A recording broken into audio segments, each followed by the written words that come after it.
He laughed at a homeless man.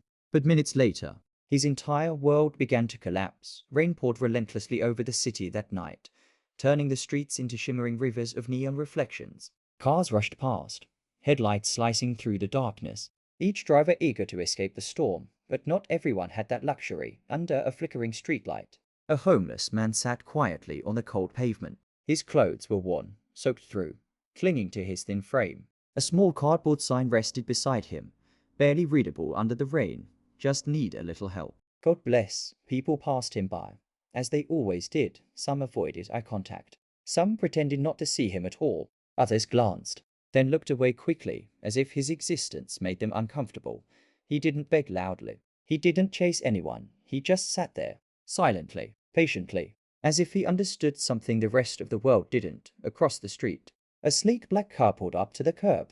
The engine purred like a predator at rest. Inside sat Daniel Carter, 32 years old, successful, confident, and proud of every dollar he had earned. To owe the world. Daniel was the definition of success, a luxury apartment downtown, a fast-growing tech startup. And just that morning, he had signed a deal that would change his life. Or so he thought. Daniel adjusted his expensive watch, glancing at his reflection in the rearview mirror. Everything about him screamed control, power, status, certainty. He stepped out of the car, barely noticing the rain as it dampened his tailored suit. Then he saw the homeless man. Daniel paused, not out of empathy, out of irritation. Unbelievable, he muttered under his breath. He walked closer, shaking his head. You people are everywhere, Daniel said, his voice sharp, almost amused. The homeless man slowly looked up. His eyes were calm, too calm. For a brief moment, something about that gaze felt unsettling. But Daniel ignored it. You sit here all day doing nothing, expecting handouts? He continued, a smirk fawning on his lips. In a response, just silence, rain tapping softly against the pavement. Daniel let out a short laugh. You know what your problem is, he said, crouching slightly. You're lazy. That's it. No discipline, no ambition, still nothing. The man simply watched him, not with anger, not with shame, but with something Daniel couldn't quite understand, and that bothered him. You want money? Daniel reached into his pocket and pulled out a few bills. For a second, it looked like he might help, but then he dropped the money, not into the man's hand, but onto the wet ground, right in front of him. The bills immediately soaked through. Daniel smiled. Earn it. A few people nearby stopped and stared. The air shifted. Something felt off. But Daniel didn't notice. He stood up, satisfied, adjusting his jacket like he had just proven a point. As he turned to leave, the homeless man finally spoke. His voice was quiet, almost lost beneath the rain, but clear. Be careful what you build your life on. Daniel stopped, just for a second, then scoffed. Yeah, and what would you know about life? The man didn't answer. He simply looked at him one last time and smiled. Not a bitter smile, not an angry one, but something else. Something knowing. Daniel shook his head and walked away, dismissing the moment entirely. To him, it meant nothing. Just another meaningless interaction in a busy city, just another reminder of what he wasn't, or so he believed. Minutes later, Daniel was back inside his car, scrolling through emails as the rain continued to fall harder. His phone buzzed. Unknown number. He almost ignored it, but something made him answer. Daniel Carter, a voice said. Yes, this is from the investment board. We need to talk immediately. Daniel frowned. What's going on? A pause. Then there's been a problem. His chest tightened slightly. What kind of problem? Another pause. Longer this time. The deal has been pulled. Silence filled the car. For a moment, Daniel thought he misheard. I'm sorry. What? The investors backed out. All of them. That's not possible, Daniel snapped. We signed everything this morning, I know. But new information came up. They're no longer interested. Daniel's grip on the phone tightened. What information? Financial inconsistencies. His heart skipped. That's ridiculous, Daniel said quickly. There are no inconsistencies. We'll send you the report. The call ended. Daniel sat there, frozen, the rain now pounding against the windshield like a warning. His breathing became shallow. This deal wasn't just important. It was everything. Without it, his company wouldn't survive. No, this has to be a mistake. he muttered, opening his laptop. Emails flooded in, subject lines piling up. Urgent. We need answers. WH8 hears this. Daniel's hands began to shake. He clicked on the report. Numbers, transactions, irregularities. Things he didn't recognize, or didn't want to recognize. This isn't right. His voice barely a whisper now. The confidence. The control. It was slipping. Fast. Outside, thunder cracked across the sky. Daniel slammed the laptop shut. I need to fix this. He started the engine, but it didn't respond. He tried. Again. Nothing. The dashboard flickered, then went dark. Daniel stared at it, disbelief creeping in. No, not now. He looked out through the rain and across the street. Under that same flickering light, the homeless man was still there. Watching, Daniel swallowed hard for the first time that night. A strange feeling crept into his chest. Not anger, not frustration, fear. Something wasn't right, and deep down he could feel it. This wasn't just bad luck. This was something else. Something he didn't understand yet. Daniel gripped the steering wheel, his knuckles turning white. The rain hadn't stopped. If anything, it was getting worse. He glanced again across the street. The homeless man was still there, still sitting, still silent, still watching. Daniel swallowed. Get a grip. This is nothing, he whispered to himself. Just bad timing. Just a technical issue. Just coincidence. That's all. He forced himself to look away and grabbed his phone again. Dialing his business partner. No answer. He tried again, straight to voicemail. Come on, Daniel muttered, panic creeping into his voice. His mind was racing now. The deal was gone. The car wouldn't start. His partner wasn't picking up.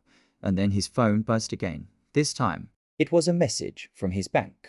Your account has been temporarily restricted. Daniel froze. What? He opened the ABP. Loading. Then error. No. He whispered. His breathing grew heavier, faster, within minutes. Everything he had built, his company, his money, his control, it was slipping through his fingers. And suddenly that voice echoed in his mind. Be careful what you build your life on. Daniel's eyes slowly drifted back toward the streetlight. The homeless man hadn't moved. Not an inch. Something inside Daniel shifted. For the first time, he didn't see a homeless man. He saw something else, someone calm. In the middle of chaos, someone untouched. While his entire world was falling apart, Daniel opened the car door and stepped out into the rain. This time, he didn't walk with confidence. He walked slowly, uncertain. Each step toward the man felt heavier than the last. The city noise faded, the rain softened. Everything around him blurred, until it was just him and the man. Daniel stopped a few feet away for a moment. He couldn't speak. His voice cracked. He cleared his throat. I think something's wrong. The man looked up. Same calm eyes, same unreadable expression. Everything was fine. Daniel continued, almost desperately now. And then, suddenly, everything is falling apart. Silence. I don't understand, Daniel said, and this time, he meant it. The man tilted his head slightly, then spoke. Do you believe in consequences? Daniel frowned.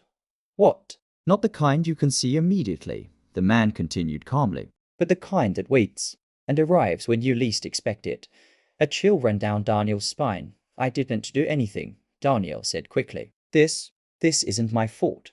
The man didn't argue, didn't accuse, didn't react. He simply asked, what did you build your success on? Daniel opened his mouth, then stopped. Memories flashed. Small things. Things he had ignored, cutting corners, hiding numbers, pushing deals that weren't entirely clean, convincing himself it's just business. His stomach tightened. It's how the world works, Daniel said, but this time, weaker. Everyone does it. The man nodded slowly. And yet, not everyone loses everything in a single night. Silence, rain falling, heartbeat rising. Daniel looked down at the wet ground at the same place where he had dropped the money earlier. Now, it was gone, washed away, just like everything else. Why is this happening to me? Daniel asked, his voice barely holding together. The man's gaze softened, because for a long time, nothing happened. Daniel looked up sharply. You were rewarded, the man continued, for choices that were never right. Each word hit harder than the last, and when rewards come without consequence, they grow. Daniel's chest tightened, until one day, the man said quietly, they return all at once. A bolt of lightning lit up the sky. Daniel stumbled back slightly. No. He shook his head. No, this can't be. You saw me tonight. The man interrupted gently. And you chose who you are. Daniel froze. It wasn't about the money. The man continued. It was never about the money. The rain began to slow. It was about how you see others. When you think they have nothing to offer you. Daniel's mind went blank.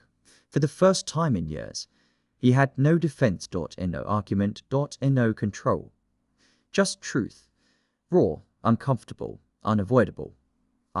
Daniel's voice broke. I didn't mean.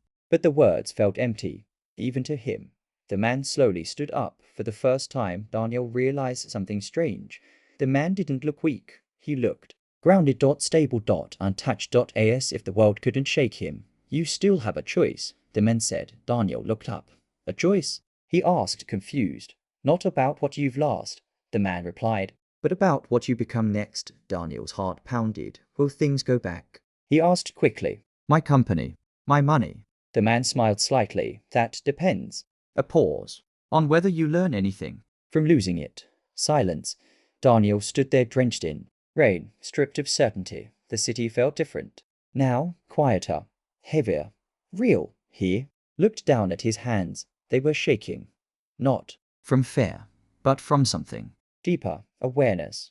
Slowly Daniel reached into his pocket. Again, pulled out his wallet. This time, he didn't throw the money. He stepped forward and placed it gently into the man's hand. No words. No pride. No performance. Just respect. The man looked at him and nodded. Not in approval, but in understanding. Daniel took a step back, and for the first time that night, he felt something he hadn't felt in years. Not power, not control, peace. When he turned around, the rain had stopped. The storm had passed. Daniel walked back to his car, sat down, took a deep breath. He turned a key. The engine started.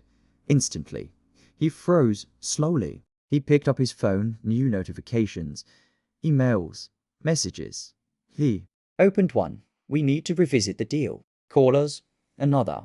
There may have been a mistake in the report. Daniel stared at the screen. Then slowly he looked back across the street. The light was still there, but the man was gone. As if he had never been there at all. Some people think karma takes years. Some think it doesn't exist. But sometimes it only takes a moment to show you exactly who you are. And sometimes that moment is all it takes to change everything. Respect everyone. Because you never know who is there to test you.